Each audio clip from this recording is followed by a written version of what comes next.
Welcome to our channel, History of Everything. Today we speak about history of Singapore. In 1299, according to the Malay Annals, the Kingdom of Singapura was founded on the island by Sang Nila Utama.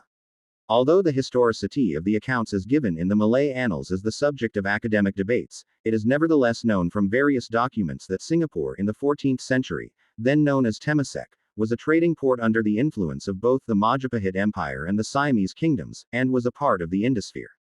These Indianized kingdoms were characterized by surprising resilience, political integrity and administrative stability. Historical sources also indicate that around the end of the 14th century, its ruler Parameswara was attacked by either the Majapahit or the Siamese, forcing him to move to Malacca where he founded the Sultanate of Malacca. Archaeological evidence suggests that the main settlement on Fort Canning was abandoned around this time, although a small trading settlement continued in Singapore for some time afterwards. In 1613, Portuguese raiders burned down the settlement, and the island faded into obscurity for the next 2 centuries. By then, Singapore was nominally part of the Johor Sultanate. The wider maritime region and much trade was under Dutch control for the following period after the Dutch conquest of Malacca. British colonization. The British governor Stamford Raffles arrived in Singapore on the 28th of January 1819 and soon recognized the island as a natural choice for the new port. The island was then nominally ruled by Tengku Abdul Rahman, the Sultan of Johor, who was controlled by the Dutch and the Bugis. However, the Sultanate was weakened by factional division.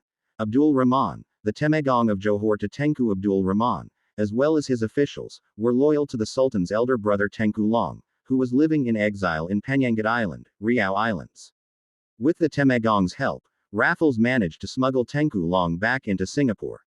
Raffles offered to recognize Tengku Long as the rightful Sultan of Johor, under the title of Sultan Hussein, as well as provide him with a yearly payment of $5,000 and another $3,000 to the Temenggung. In return, Sultan Hussein would grant the British the right to establish a trading post on Singapore. The Treaty of Singapore was signed on 6 February 1819. In 1824, a further treaty with the Sultan led to the entire island becoming a British possession. In 1826, Singapore became part of the Straits Settlements, then under the jurisdiction of British India. Singapore became the regional capital in 1836. Prior to Raffles' arrival, there were only about 1,000 people living on the island, mostly indigenous Malays along with a handful of Chinese. By 1860 the population had swelled to over 80,000, more than half being Chinese. Many of these early immigrants came to work on the pepper and Gambier plantations. In 1867, the Straits Settlements were separated from British India, coming under the direct control of Britain. Later, in the 1890s, when the rubber industry became established in Malaya and Singapore, the island became a global center for rubber sorting and export. Singapore was not greatly affected by the First World War, 1914-18, as the conflict did not spread to Southeast Asia. The only significant event during the war was the 1915 Singapore Mutiny by Muslim sepoys from British India, who were garrisoned in Singapore. After hearing rumors that they were to be sent to fight the Ottoman Empire, a Muslim state, the soldiers rebelled, killing their officers and several British civilians before the mutiny was suppressed by non-Muslim troops arriving from Johor and Burma. After World War I, the British built the large Singapore Naval Base as part of the Defensive Singapore Strategy. Originally announced in 1921, the construction of the base proceeded at a slow pace until the Japanese invasion of Manchuria in 1931. Costing $60 million and not fully completed in 1938, it was nonetheless the largest dry dock in the world, the third largest floating dock, and had enough fuel tanks to support the entire British Navy for 6 months. The base was defended by heavy 15-inch, 380mm naval guns stationed at Fort Siloso, Fort Canning and Labrador, as well as a Royal Air Force airfield at Tenga Air Base. Winston Churchill touted it as the Gibraltar of the East, and military discussions often referred to the base as simply, east of Suez. However, the British Home Fleet was stationed in Europe, and the British could not afford to build a second fleet to protect their interests in Asia. The plan was for the Home Fleet to sail quickly to Singapore in the event of an emergency. As a consequence, after World War II broke out in 1939, the fleet was fully occupied with defending Britain, leaving Singapore vulnerable to Japanese invasion. World War II. During the Pacific War, the Japanese invasion of Malaya culminated in the Battle of Singapore. When the British force of 60,000 troops surrendered on 15 February 1942, British Prime Minister Winston Churchill called the defeat the worst disaster and largest capitulation in British history. British and Empire losses during the fighting for Singapore were heavy, with a total of nearly 85,000 personnel captured. About 5,000 were killed or wounded, of which Australians made up the majority. Japanese casualties during the fighting in Singapore amounted to 1,714 killed and 3,378 wounded. The occupation was to become a major turning point in the histories of several nations, including those of Japan, Britain, and Singapore. Japanese newspapers triumphantly declared the victory as deciding the general situation of the war. Between 5,000 and 25,000 ethnic Chinese people were killed in the subsequent Suk Ching massacre. British forces had planned to liberate Singapore in 1945. However, the war ended before these operations could be carried out. Post-war period. After the Japanese surrender to the Allies on 15 August 1945, Singapore fell into a brief state of violence and disorder. Looting and revenge killing were widespread.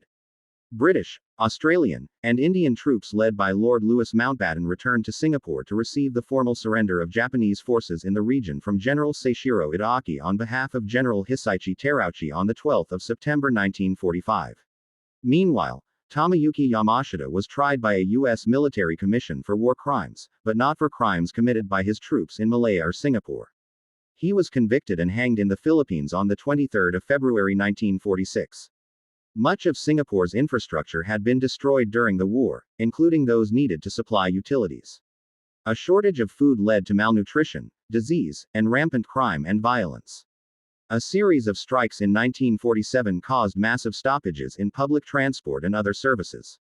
However, by late 1947 the economy began to recover, facilitated by growing international demand for tin and rubber. The failure of Britain to successfully defend its colony against the Japanese changed its image in the eyes of Singaporeans. British military administration ended on 1 April 1946, and Singapore became a separate Crown colony. In July 1947, separate executive and legislative councils were established and the election of 6 members of the Legislative Council was scheduled for the following year. During the 1950s, Chinese communists, with strong ties to the trade unions and Chinese schools, waged a guerrilla war against the government, leading to the Malayan Emergency. The 1954 National Service riots, Hockley bus riots, and Chinese middle schools riots in Singapore were all linked to these events. David Marshall, pro-independence leader of the Labour Front, won Singapore's first general election in 1955. He led a delegation to London, and Britain rejected his demand for complete self-rule.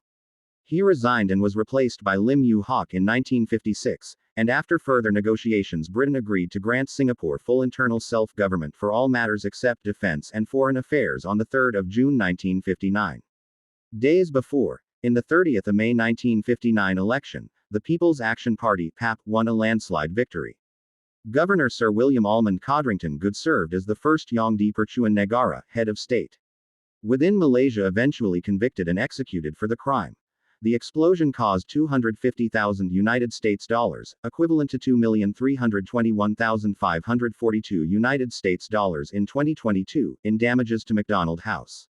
Even after the merger, the Singaporean government and the Malaysian central government disagreed on many political and economic issues. Despite an agreement to establish a common market, Singapore continued to face restrictions when trading with the rest of Malaysia. In retaliation, Singapore did not extend to Sabah and Sarawak the full extent of the loans agreed to for economic development of the 2 eastern states. Talks soon broke down, and abusive speeches and writing became rife on both sides. This led to communal strife in Singapore, culminating in the 1964 race riots.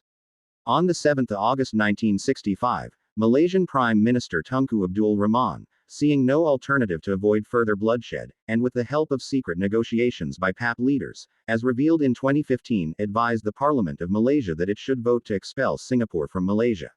On 9 August 1965, the Malaysian Parliament voted 126-0 to move a bill to amend the constitution, expelling Singapore from Malaysia, which left Singapore as a newly independent country. Republic of Singapore of the 2 integrated resorts (IRs) located at the Marina Bay Sands and Resorts World Sentosa. The PAP suffered its worst ever electoral results in 2011, winning just 60% of votes, amidst debate over issues including the influx of foreign workers and the high cost of living. On the 23rd of March 2015, Lee Kuan Yew died, and a one-week period of public mourning was observed nationwide. Subsequently, the PAP regained its dominance in parliament through the September general election, receiving 69.9% of the popular vote, although this remained lower than the 2001 tally of 75.3% and the 1968 tally of 86.7%. The 2020 election held in July saw the PAP drop to 61% of the vote, while the Workers' Party took 10 of the 93 seats, the highest number ever won by another party. Thank you for listening, friends. Keep support. Keep going.